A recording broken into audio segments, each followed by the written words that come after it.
a todos vocês que acompanham aqui o Conversa de Mercado do Talk Science. É um prazer imenso ter vocês aqui em mais um bate-papo e hoje nós vamos falar de cultura analítica. Como é que está a análise de dados na sua empresa? E para bater um papo e entender mais sobre esse assunto, o nosso convidado é o querido Marco Marcelino, que ele é empresário e publisher renomado e desempenha papéis chaves como CEO e Chief Data and Knowledge Officer. E eu vou falar aqui que eu prometi e é meu amigo. Então, querido Marco, que prazer ter você aqui. Prazer todo meu, Nádia. Só estar aqui ao teu lado é uma honra. Eu que admiro tanto o teu trabalho, tudo aquilo que você vem fazendo no mercado farma, mercado de cosmético, mercado de science, é uma coisa realmente incrível. Parabéns. Obrigada, Marco. Prazer ter você aqui. Marco, só define pra gente, né? O que é uma cultura analítica? Bom, tem várias definições. Eu acho que nenhuma delas se sobrepõe ao fato de que a gente precisa valorizar os dados. Então, acho que a cultura analítica, ela parte, sim, de você olhar aquilo que são dados e que podem ajudar uma empresa dentro dos teus objetivos. Então, eu posso ter exemplos simples onde você basicamente tem...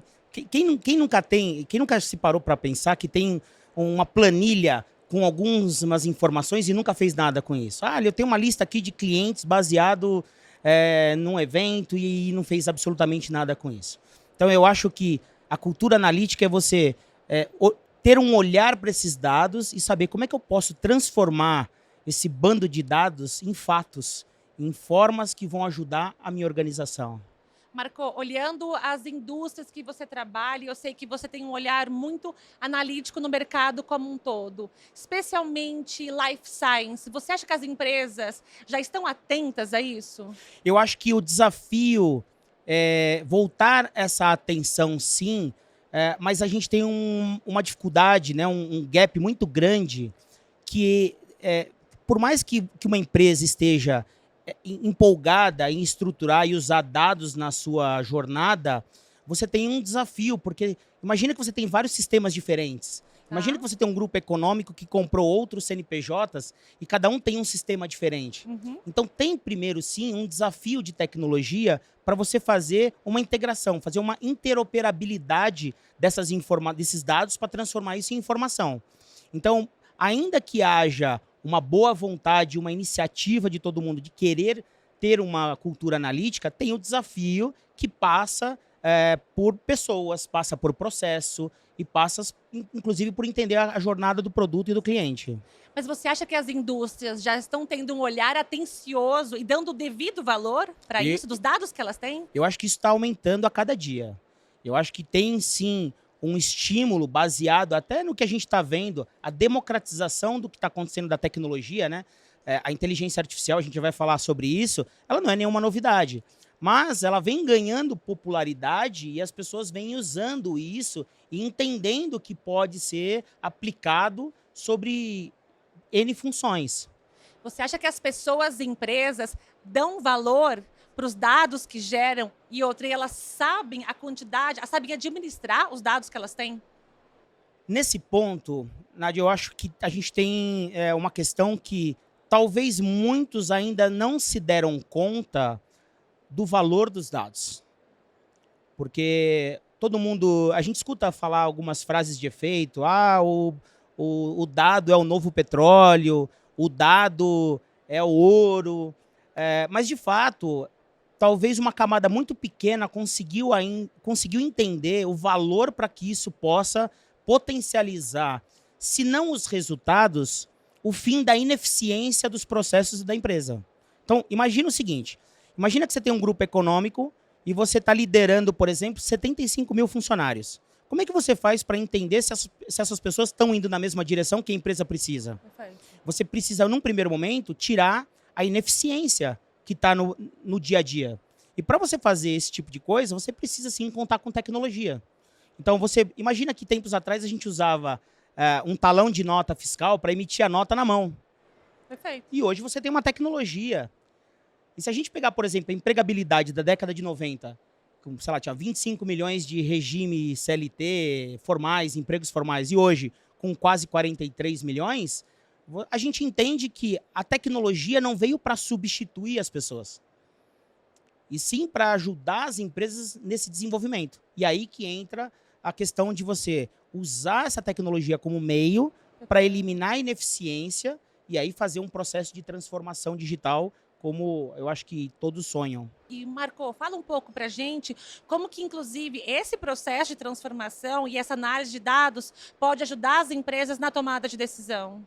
Eu acho que a gente primeiro precisa pensar numa jornada. De maneira simples, é sentar, basicamente, e desenhar o processo e todos os pontos de contato que o seu cliente, né, e o seu cliente pode ser cliente interno e cliente externo, ele tem contato nesse fluxo dentro do negócio. Então, desenhar a jornada e entender os gaps, muitas vezes você identifica formas de colocar tecnologia para cumprir, de repente, alguma objeção. Eu acho que quando a gente olha a tecnologia como meio, a gente automatiza os processos para humanizar as relações. Então, eu não conheço nenhum processo completo que pensa e age de forma eficiente quando pensa na substituição de pessoas. Perfeito. Muitas vezes você pensa na utilização da tecnologia como meio, como ferramenta, como forma de automatizar uma parte que não está funcionando tão bem. Então, por exemplo, enquanto nós estamos conversando aqui, por exemplo, qualquer telespectador, qualquer ouvinte, qualquer pessoa que está nos acompanhando agora, pode entrar no nosso site, pode fazer um contato conosco, isso pode ficar parado na nossa caixa de e-mail, ou se tiver uma automação, pode responder com aquilo que ela está procurando nesse exato momento. Marco, eu escuto muito que quando a gente começa a conversar com várias empresas ou pessoas sobre dados, a resposta que a gente tem é: eu tenho um mailing bom. Quais são as dores e como é que a gente pode ajudar essas empresas que ainda estão achando que um mailing bom, e eu até questiono o que é esse bom, qual que é a diferença disso para dados, né? Eu acho que o dado, ele é uma informação que forma uma gestalt, que forma por completo uma figura, uma utilização, e dentro disso, para esse caso em específico, ele tem a ver com networking, tem a ver com relacionamento. Se você não tem relacionamento com aquele público que você tem os dados ou tem a informação, realmente você vai ter uma lista que não vai servir para absolutamente nada. Então, acho que o desafio começa, assim, na modelagem, no mapeamento de quem eu quero ter como cliente. Tem o fato de você estudar os comportamentos que possam chegar até essa pessoa e efetivamente você construir uma relação para que isso vire um relacionamento comercial, enfim, e aí o desdobramento que tem o objetivo que você se propôs a fazer. E Marco, você tem algum case que você pode compartilhar com a gente de empresa, ou enfim, de uma solução que conseguiu crescer ou se desenvolver usando inteligência de dados? Sim, inclusive eu acho que uma das novidades que eu acho que o mundo vai experimentar daqui para frente é na coleta de dados. Porque a gente está coletando dados de sistemas, de tecnologias, de fontes públicas, mas pouco tem se falado na captura dos dados dentro de um ambiente. A gente escuta também falar muito de smart cities, são soluções inteligentes que vão deixar as cidades cada vez mais incríveis, mas a gente tem trabalhado telemetria de ambientes. O que são isso? São sensores que conseguem fazer a leitura e conexão de aparelhos, de crachás, de informações e consegue coletar esse comportamento. Então, a gente consegue, por exemplo, dentro de uma indústria, monitorar o range de eficiência dos funcionários. Saber se, por exemplo, aquele grupo de pessoas que entrou para trabalhar, se está desempenhando aquilo que a empresa precisa. Ou se você tem um ponto de fadiga que, de repente, precisa ser corrigido. E aí é você entender não só o movimento das pessoas diante do ambiente, mas também as tecnologias, os equipamentos. Por isso que muito se diz sobre internet das coisas, o tal do IoT. Porque você tem que fazer uma integração com relação às pessoas e à tecnologia para desenvolver uma solução. Então, sem citar nomes, porque acho que uma das belezas do meu trabalho na agência de inteligência privada é você, obviamente, proteger o cliente e proteger, muitas vezes, a operação. Então, casos de que a gente usando o IoT, a gente minimizou, por exemplo, 75% de um layoff, de uma demissão em massa. Porque a gente conseguiu analisar o comportamento das pessoas e a curva de aprendizagem que aquela empresa tinha. E se ela, de repente, dispensasse aquele pessoal a médio e longo prazo, isso teria um preço e um impacto muito grande. E quando a gente mostrou esses indicadores, foi repensado a forma de trabalhar essa relação. Então, eu acho que a indústria ela tem muito a se desenvolver quando ela consegue focar para eliminar a ineficiência. E você acha que tecnologias emergentes, como a própria inteligência artificial, ela vem para impactar ainda mais? Olha, eu acredito muito na inteligência artificial e eu acho que ela vem para fazer uma transformação, quiçá das maiores que a gente já viu nos últimos 100 anos. Porém, a gente tem que sempre tomar um cuidado, porque quando isso vira um modismo e as pessoas acabam usando de maneira superficial, a gente acaba dando um falso sentimento de que ela veio para ajudar, mas acaba sendo um voo raso. E então eu tenho acompanhado muitas iniciativas, utilizo inteligência artificial há muitos anos, mas torço para que a gente possa ter uma indústria madura o suficiente para usar a tecnologia a favor das pessoas. Eu acho que no final do dia é isso. A gente precisa automatizar para humanizar. Se a gente pensar em histórias como às vezes a gente vê, tantas profissões vão acabar porque a inteligência artificial chegou. Eu acho que isso é um grande vilão dessa história. Eu acho que é uma grande armadilha. Eu acho que quando você pega uma inteligência artificial e você consegue, por exemplo, identificar um padrão, um olhar humano, com uma semântica, que está olhando para uma embalagem de um produto e você dá informação para o designer de que aquela informação precisa ser corrigida e aí sim o produto vai ser melhor aceito pelo público, vai ser melhor compreendido pelo consumidor, você está fazendo um ganho em escala. Agora, quando você usa o recurso de que eu vou eliminar o meu time de comunicação porque eu vou usar um chat para construir textos automáticos e achar que isso vai transformar o mundo, a gente está na direção errada.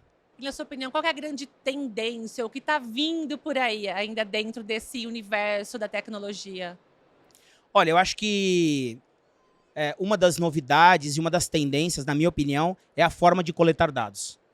Então, hoje a gente falou um pouco sobre a parte de telemetria de ambientes.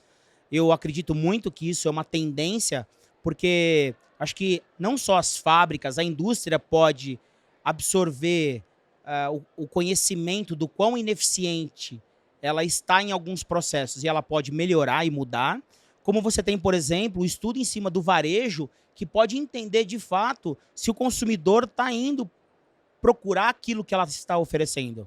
E seja isso num ambiente físico, ou seja isso, por exemplo, num ambiente online. Numa loja, num e-commerce, por exemplo, ou numa loja presencial. Então, você tem como coletar essas informações, organizar esses dados e fazer uma análise assertiva para que, de repente, outros desenvolvimentos possam ser mais lucrativos. Marco, e para finalizar, eu sei que você lidera um laboratório de inteligência chamado GN Lab. Eu queria muito que você pudesse falar um pouco dele para a gente e como que as empresas podem, usando essa análise de dados, se beneficiar e aumentar ainda mais o seu alcance dentro desse setor de Life Science. Eu acho que tem uma camada muito bem atendida dentro da indústria de dados, que são as estruturas de Big Data, software, sistemas, que hoje alimentam o mercado de C-Levels, dentro das empresas. O NI Lab ele foi projetado para empoderar o vendedor e o time de marketing. Então, ao invés de você fazer uma jornada onde você constrói uma campanha, vai fazer a busca através do tráfego por novos clientes, por exemplo, e aí você transforma isso em oportunidade, o pensamento foi, como é que a gente consegue hoje fazer uma análise daquilo que você já vende, já tem sucesso, e que você poderia clonar aquele perfil de comprador e empoderar o time de vendas para encontrar outros clientes de igual valor. Perfeito. E tudo isso com geolocalização, de uma forma simples e inteligente, na palma da mão, usando um aparelho de celular. Ou seja, um vendedor, ele está atendendo um cliente e ele consegue enxergar quantas outras oportunidades ao seu redor ele tem. Então, esse é um desafio que a gente começou em 2017.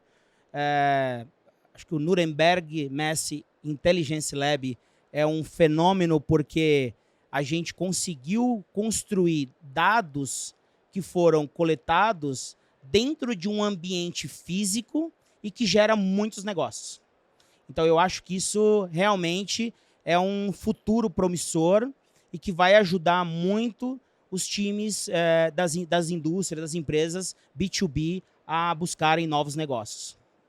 Marco, eu queria agradecer a tua presença aqui no Conversa de Mercado e, por favor, fique à vontade para últimas considerações e também para deixar os seus contatos aqui para o pessoal que está seguindo a gente. Olha, é uma honra estar aqui, é uma honra estar ao lado dessa mulher incrível que fez uma transformação maravilhosa, acho que no evento como um todo. Quem acompanha as FCEs nos últimos anos vai concordar que a gente tem a cada ano a régua subindo. E eu não sei o que ela vai aprontar para a próxima edição, porque realmente está cada ano mais incrível.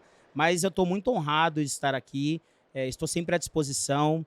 Estou nas redes sociais, Marco_Marcelino, fácil de me achar em qualquer rede social, LinkedIn, Instagram, Facebook e por aí vai. E também estou à disposição. E o recado final que eu vou deixar é uma palavra só: dados. Excelente, Marco. Obrigada novamente. Todos vocês que estão aqui com Conversa de Mercado, incrível esse bate-papo, né? Tem alguma dúvida, algum comentário, sugestão? Não esqueça de deixar aqui nos comentários. Tenho certeza que o Marco vai ter o maior prazer de voltar aqui e desenvolver mais esse assunto com a gente. E você também quer participar do Conversa de Mercado? Tem algum assunto que seja de interesse da indústria de Life Science? Vem para cá, vem conversar com a gente aqui também. Vai ser um prazer te receber. Então, até o próximo vídeo. Um grande abraço. Muito obrigada.